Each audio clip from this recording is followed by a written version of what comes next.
What's up guys, मैं हूं तो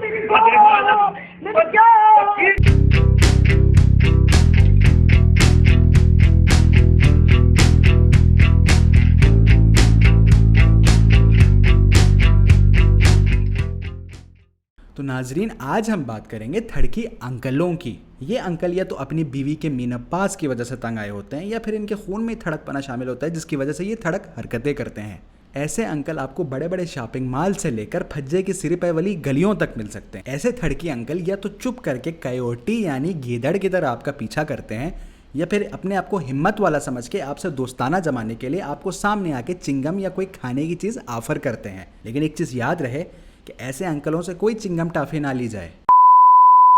don't take toffees and chewing gums from this uncles, या फिर वो आखिरी चीज़ होगी जो आप लेंगे अपने मुंह से। ऐसे थड़की अंकल तो इतने मशहूर हो गए कि इन पर एक टेली ड्रामा भी बनाया गया है और आज हम बात करेंगे उसी टेली ड्रामे की। अब इस टेली ड्रामे में मैं बुन लूंगा उस थड़के अंकलों की क्योंकि एक रियलिटी ही दिखाई हुई है, और उसके साथ साथ मैं बुन लूंगा उन ड्रामे बनाने वालों की क्योंकि एक इतने सेंसिटिव टॉपिक को उन्होंने इतने चूतिए की तरह प्रेजेंट किया है कि बाबा जी इनको तो गाली बनती है। तो भाई बाबा जी की बूटी मुंह में लेते हैं, एक कश लेते हैं और फिर शुरू करते हैं ये यैनपना। चल अब उठ जा या फिर और दिमाग ठीक करूं तेरा। देखने में तो ये अंकल हमारे मित्र जॉनी सिंग्स और रान जेरेमी का कोई क्रॉस लगता है। जब तक मेरी बात नहीं मानेगी इसी तरह मेरे अताब का निशाना बनती रहेगी। अब इस यैनपने में ये दिखाया गया है कि ये अंकल 50 शेड्स ऑफ ग्रे का बड़ा फैन है और अपने आप को क्रिश्चियन ग्रे समझते हैं। पावे खुद वो क्रिश्चियन ग्रे के टट्टे जैसा ना हो। कुछ नहीं तो अपने और मेरे रिश्ते का ख्याल कर लो। ओए, यहाँ किसी को क्या पता कि मैं तेरा कौन। अच्छा, तो यहाँ पे अब ये अंकल जेमी लैनिस्टर का सज्जा टट्टा बनने की कोशिश भी कर रहा है और अपने किसी रिश्तेदार को अपनी फहाश हरकतों के लिए अपने साथ रखा हुआ है। ऐसे ड्रामा बनाने वाले वो लोग होते हैं जिन्हें गेम ऑफ थ्रोन का एल भी नहीं पता होता और फेसबुक पर स्टेटस लगाते हैं watching Game of Thrones amazing season with 69 others. मैं आपके पड़ोस में रहती हूँ। अब यहाँ पे एंट्री होती है दराज.com से मंगवाई हुई बुशरा अंसारी की। भाई मेरी तो आदत है, जब मैं कोई अच्छी चीज पकाती हूँ ना तो मैं अपने पड़ोस में जरूर देती हूँ। अबे ये कैसी पड़ोसी है? कौन है ये लोग? कहां से आते हैं?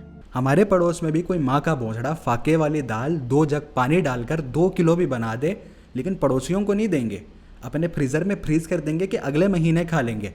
मैंने तो सुना है आपकी कोई दूर की रिश्तेदार आपके साथ रहती। तो आखिरकार इस दराज वाली बुशरा अंसारी ने अपना पड़ोसीपन दिखा ही दिया। ज्यादातर पड़ोस वाली आंटियां ऐसे ही करती हैं, चाहे वो अपने घर में हो लेकिन उनके कान जरूर पड़ोसियों के घर में होते हैं। हाँ नहीं शुमाइला, तुम्हें पता नहीं पड़ोस में क्या हो रहा है? वो जमीला की बेटी है ना, वो रफाकत के बेटे के साथ चक्कर चला रही है अल्लाह दी कसमें। हाँ अल्लाह दी कसमें, मेरी बेटी ने खुद उन दोनों की डिशकुम टाटा करते हुए वीडियो बनाई है। हाँ है रफीका, ये तो बड़ी गलत गल है। तू टेंशन ना ले, मैं ये बात किसी को नहीं दसांगी, ये बात हम दोनों के दरमियान में है। चलो ओके बाय, मैं चलती हूँ। हाँ परवीन, वो तेनू पता है जमीला दी बेटी दा चक्कर है रफाकत दे बेटे दे नाल। ओ लो दी कसमें, मैंने खुद देखा है। आहो, लेकिन तू किसी को बताई ना, ये गल तेरे मेरे दरमियान है, कसम खा। पड़ोसन खाला सुबरा तुमसे मिलने आई है और मैंने इन्हें बता दिया कि मेरी बीवी की तबीयत खराब है। तो इधर आकर इस जॉनी सिंस की बुन ब्लास्ट हो जाती है। ये तो नील का निशान लग रहा है। असल में इसको जल्दी बीमारी है ना, तो जगह जगह नील पड़ जाते हैं। अबे ये कौन सी बीमारी है? एक्नी वल्गैरिकस का सुना है, हर्पी वायरस का सुना है, चिकन पॉक्स का सुना है, लेकिन ये कौन सी बीमारी है भाई? मेरे आने तक सारा सामान पैक कर लेना, मुझे आज ही ये मकान तब्दील करना है। और इस हादसे के बाद ये जॉनी सिंग्स उसी दिन अपना मकान चेंज कर लेता है। Zameen.com को बुड़ दी हुई है क्या? क्या तुम्हें कभी किसी से वन साइडेड लव हुआ? क्या तुमने फिर उस पर यकीन किया? चूतिया! फिर वो बेचारी अंकल के थड़क की शिकार लड़की भागकर दराज वाली बुशरा के घर जाती है और पता चलता है कि शहर छोड़ के चले गई। चूतिया ये तो ऐसे लोग हुए जो फेसबुक पर पोस्ट लगाते हैं कि भाई अगर किसी को डिप्रेशन है तो हमें मैसेज करे, लेकिन जब कोई डिप्रेस बंदा मैसेज करता है तो माँ का भोंसड़ा अपना फोन साइलेंट पे कर देते हैं। हम इसको अपने पास रख लेंगे, अपनी बच्ची बना लूंगी मैं इसको।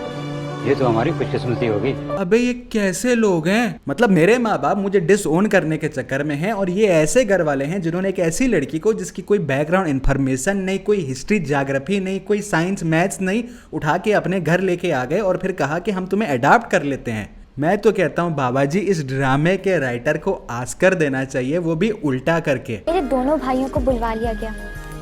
आशिर भाई, मेरे भाई, कैसे हैं आप? मुझे तो अंबर की शक्ल बिल्कुल भी याद नहीं रही। मैंने पहचान लिया, ये हमारी अंबर ही है। बहरहाल इस फिल्म का अख्ताम यूं हुआ कि राजा बाजार के थॉमस शेल्बी ने इस लड़की के भाइयों को ढूंढ निकाला और इसके भाई इसको आके ले गए। और लगता है ये भाई यहाँ पे सीआईडी काफी ज्यादा देखता है, क्योंकि अभी तक ये सस्पिशन में है कि ये इसकी बहन है या नहीं। और बनता भी है भाई, मुझे कोई मुंह उठा के एक बंदा कह दे किसी दिन कि भाई ये तेरी बहन है, कुंभ के मेले में 15 साल पहले गुम हो गई थी और ये अभी तेरे पास आ गई है, तो मैं एक चूतिया होऊंगा जो उसकी बात मानूंगा। बहरहाल जो दूसरा भाई आप नजर आ रहे हैं, ये लगता है कि तुलसी पार्वती के ड्रामे देखते हैं, क्योंकि इसने एकदम अपना लिया है ऐसी अनजान लड़की को जो उसे 20 साल बाद जिसकी शक्ल देखी है। अबे कैसे पहचान लिया तूने, कैसे पता चला तुझे? माँ का भोसड़ा चूतिया बैठे हुए हम सारे यहाँ पे। तो बहरहाल भाई ड्रामे का अख्ताम यूं हुआ कि उन्होंने उस थड़की अंकल को पकड़ लिया, जिसको दिखाया है तक नहीं है ड्रामे में कि भाई कैसे पकड़ा है, क्या पकड़ा है। मुझे लगता है कि पकड़ा भी नहीं है, वो भाग गया होगा। तो बहरहाल ऐसे ड्रामे भी बनते हैं थड़की अंकलों पे, और ये एक सच्चाई पे ड्रामा बना हुआ है। ऐसे थड़की अंकल बड़े होते हैं जिनको एक हमें काबू में करना चाहिए। चाचा, ओ भोंसड़ी वाले चाचा। मैं तो कहता हूँ जिस तरह जानवरों को न्यूटर करते हैं उस तरह इन्हें भी न्यूटर किया जाए। अबे पिस्तौलें तुम लोगों की चलती नहीं है, गोलियां उसके अंदर है नहीं, मैगजीन सड़ चुकी हुई है, तो फिर निशानाबाजी करने का क्या शौक है? अरे ये सब छोड़ो, मैं आपको एक पर्सनल वाकया बताता हूँ कि मेरी एक दोस्त थी, वो अपनी सहेली के घर गई एक दिन कुछ दिन रहने। रात को वो दोनों अपने कमरे के टेरेस पे बैठ के हवा एंजॉय कर रहे होते हैं कि उस सहेली का दादा उस कमरे में आता है, अपनी पोती के फोन से मेरी दोस्त का नंबर लेता है और जाके उसे मैसेज करता है, तुम बहुत खूबसूरत हो, आई लव यू। वो दोस्त मेरी बेचारी इतना डर जाती है कि रात को उसी वक्त अपने माँ बाप को कॉल करती है और उसी रात वापस चली जाती है और उस सहेली की शक्ल तक नहीं देखती आइंदा। अबे थड़की अंकलों, ये किस चक्कर में पड़ गए हो तुम लोग? किस लाइन में पड़ गए हो भाई? ये लाइन आपके लिए नहीं है, आपके लिए लाइन खत्म हो चुकी है, आपका बस आखिरी बस स्टॉप आने वाला है। तो भाई मैं सिर्फ इतना कहना चाहता था कि ऐसे अंकलों को रोकना चाहिए। वीडियो अच्छी लगी तो भाई लाइक कर देना, अगर आप पहली बार आए हैं मेरे चैनल पर तो सब्सक्राइब कर देना और शेयर कर दें ताकि ये सब तक बात पहुंच सके। तो भाई ख्याल रखना अपना। मशल खान बल्ती साइनिंग ऑफ।